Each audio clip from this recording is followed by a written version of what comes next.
Hello everybody. I do not know what time of the day it is with you. It's evening here, so a very good evening to all of you. Uh, Very unfortunately, we are supposed to be interacting in circumstances like this. We miss the warmth and camaraderie of our classrooms. We miss having you in front of us. Uh, I miss the attendance register, calling out your names. However, let's make best use of the time that's been granted to us.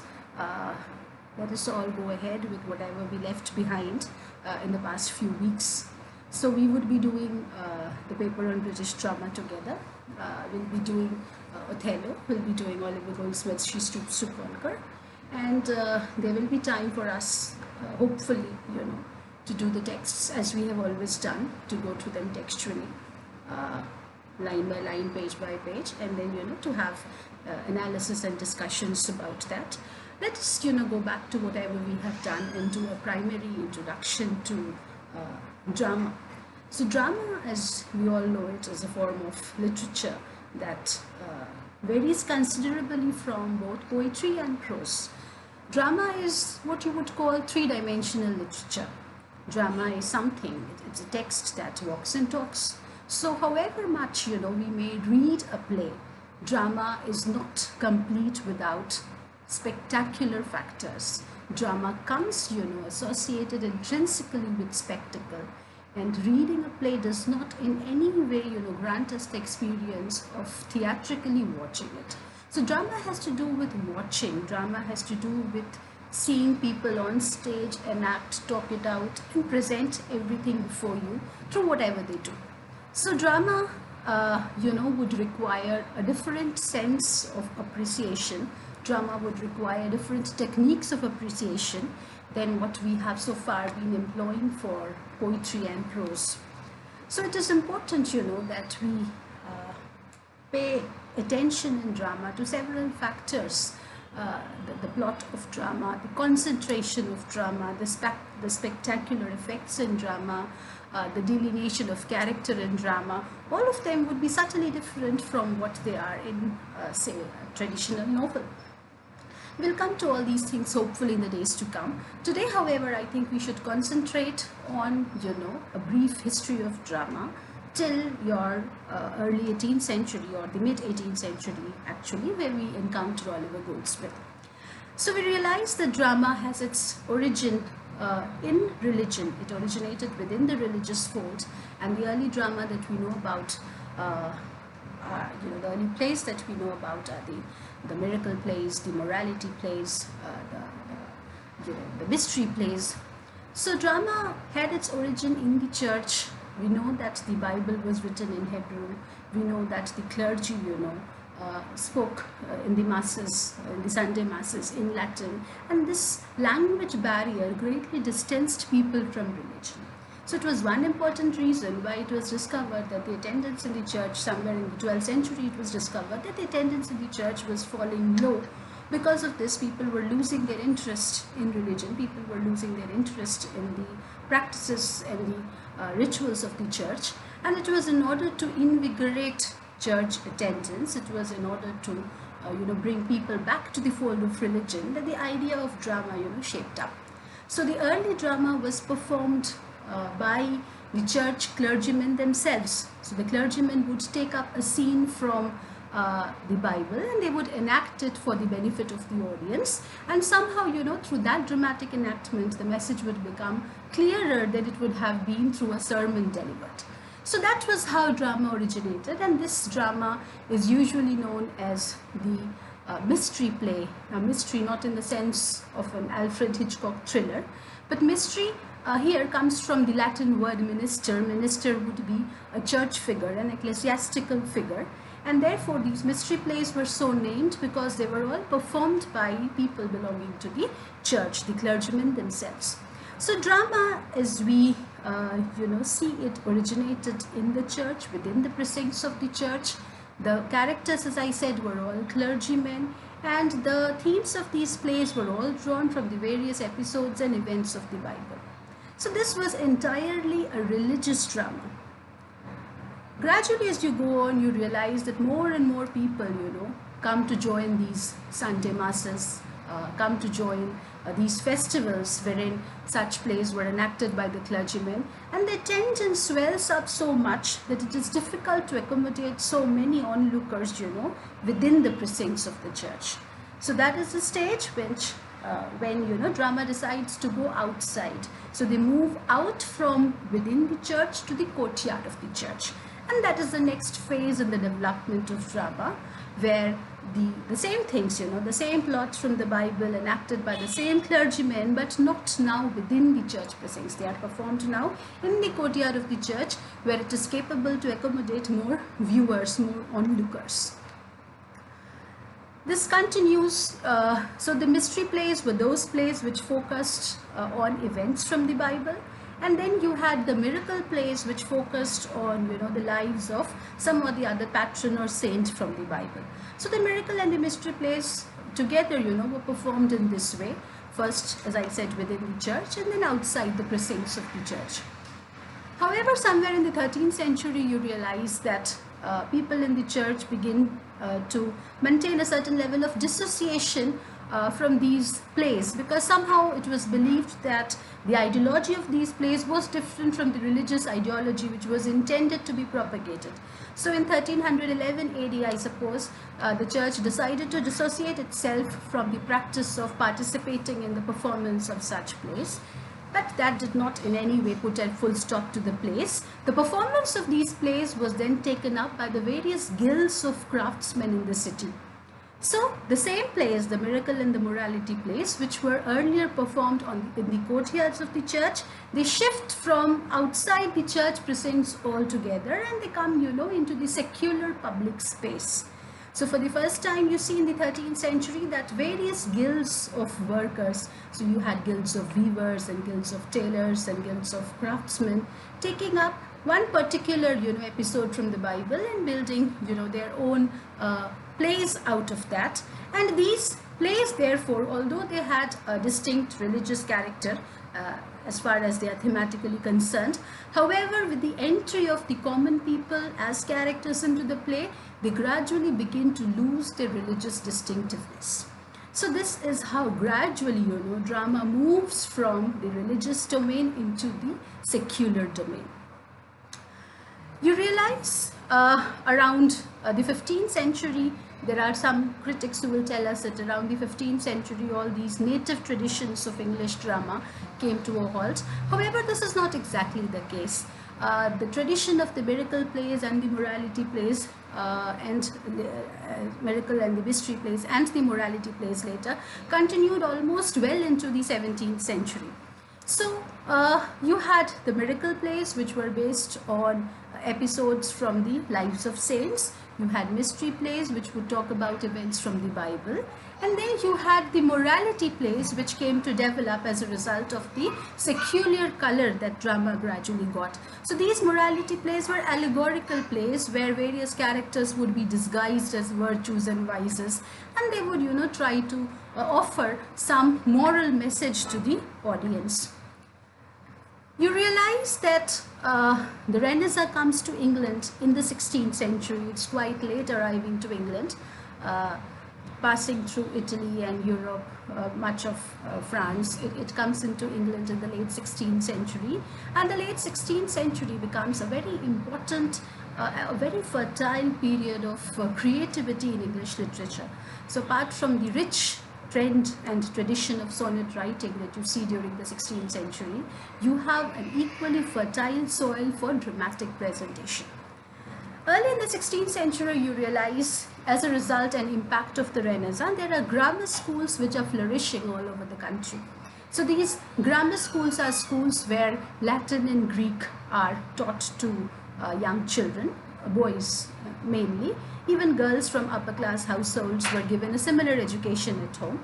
And you realize that it is these grammar schools that so propagated the development of Latin and Greek, that classicism becomes a very, very dominant trend in England during this period. So these students who pass out from these grammar schools, many of them make their way into the university, and there again they come into rich interaction with classical literature, the rich tragedy of Seneca and Plautus. And that is how you see a very important tradition of drama comes from there, comes from the classical side, which interacts with the native tradition of the miracle, morality and mystery plays, which was already flourishing in England at that time. So it is an interaction of these two during the 16th century that is capable of producing the genius of Marlowe and Shakespeare. So you realize you have the set of the six dramatists who we popularly know as the university wits. So it is these university wits who are all, products of one or the other universities of England, who come back having, been trained in the classics, and all of them make some or the other contribution to drama. And so the contribution of the university wits in a way is a kind of a very positive influence that comes to drama in the early 16th century, in the late 16th century. You go from here to, certainly we pick up from all these university wits, we straight away move to Marlowe, whose genius was foremost in the period and who was greatly responsible for paving the way for the arrival of Shakespeare. So Marlowe did a great service to drama. Marlowe introduced the blank verse, he introduced the iambic pentameter, but most importantly I believe that Marlowe's contribution to dramatic writing would be the conceptualization of character, which no dramatist before him had ever attempted in the same way. So Marlowe's four tragedies, in a way, were responsible for inspiring a greater conception of character, which Shakespeare would fruitfully, follow in his own four major tragedies. So Marlowe and Shakespeare, of course, are not the only dramatists of the 16th century. We have several other, notably Ben Jonson. Towards the end of the 16th century, when Shakespeare's genius is slightly on the decline, there are other dramatists to make up for it. So you have the rich tradition of Jacobean dramatists. You have John Webster and you have Boma and Fletcher. And there are several Jacobean dramatists, who are writing primarily revenge tragedies, tragedies of horror and blood. And that is how you enter from the Shakespearean era to the Jacobean era. You realize that drama suffered a major setback in the 17th century because of the arrival of the Puritans. We know that the Puritans who come after, so you have the Jacobean age and you have the Caroline age, and then you have the Commonwealth period or the Puritan age. And one very important disservice that the Puritans did to literature was the closure of theatres for a long period of 18 years. So this block, for a long period of 18 years affected drama considerably. And when theatres again opened with the Restoration in 1642, one realizes that drama has, missed quite a great deal in these 18 years. When drama revives in the, in the Restoration period, we find both tragedy and comedy flourishing. And we have the Restoration tragedy and, most importantly, the Restoration comedy. Now we know that the Restoration comedy has undergone several criticisms on account of being very frivolous in its approach, on account of encouraging immorality in society, but it remains to be understood that literature is a mirror of society, and literature projects what society probably does not want to see in itself. So much of Restoration drama derives from the practices which were being followed in the Restoration period, particularly by the aristocracy. Now there are two things, as I mentioned in our class lectures, which were responsible, for this the so-called immorality of Restoration drama. One is certainly the curbs that had been imposed by the Puritans, which were to the excess. So when something is, suppressed for too long, the release is bound to lead us to the other side. And therefore, much of the Restoration immorality could be seen to be stemming from the hardly enforced morality of the Puritan period. Another important reason was certainly the emperor himself. Now, Charles too had been born and brought up in France. So we realized that when his father was beheaded, he was 7 or 8 years old, and he was taken to France, and that is where he spent his formative years. Now, the French culture is automatically, as we well know, is much more lenient than British culture. The British are far more conservative as compared to the French, and therefore, it is this cultural difference that also enabled Charles II to import, after his restoration, to import into Britain practices of France. And this naturally led to emulation. Whatever is done in the court is emulated by the aristocracy also, and this is emulated by the upper class people of the period. And you see that there is a lot of frivolousness that comes in societal relationships. Also, you realize that the Industrial Revolution is gearing up. You realize that money has become important for its own sake, and a kind of mercenary attitude begins to mark all things in society at this time. So it is this mercenary approach which is also responsible for the deterioration of lasting relationships in society. It particularly indelibly marks the gender relationships, particularly the man-woman relationship, the spousal relationship, and it is this which I think in a major way makes its appearance felt in Restoration comedy. So Restoration comedy is full of such illicit relationships, and it is full of monetary concerns.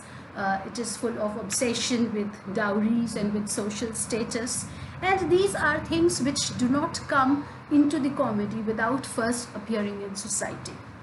So although there are many critics of Restoration comedy, we realize that Restoration comedy was actually holding up a mirror to society, and it is this this immorality of Restoration comedy which paved the way later on to a new genre of comedy which would be known as the sentimental comedy.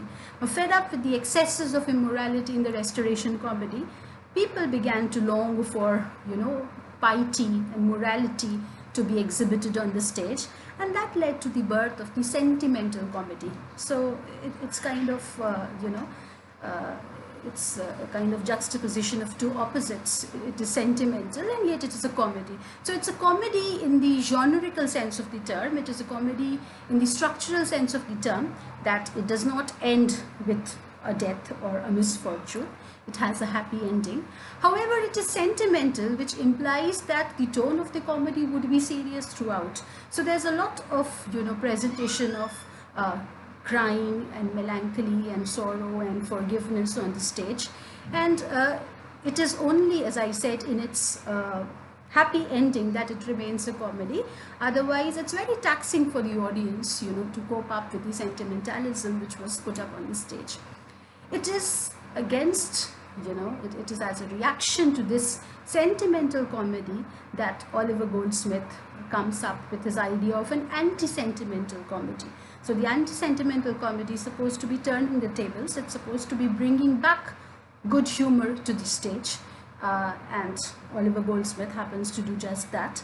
So in a way, we have tried to move from the beginnings of drama to the anti-sentimental comedy of the 18th century, and this is where we can conveniently stop, and we can conveniently go back for a more nuanced analysis on number one, Shakespearean drama, and number two, the sentimental and the anti-sentimental comedy, right? So I hope you will go back, you will go to your history books, you will go to whatever books you have. I hope to supplement this lecture through certain PowerPoint presentations which will, I think, help you clarify the subject. So I wish you all the best. I wish that you make best use of the time that you have on your hands, and I also hope that we can manage, though a little cumbersome, I'm not techno-savvy enough, and though this is this may not click right away, yet we hope that we can meet this way, we can communicate this way. So it is basically contagion versus communication, and we hope that communication wins. So all the best, take care, we hope to meet again. Thank you so much.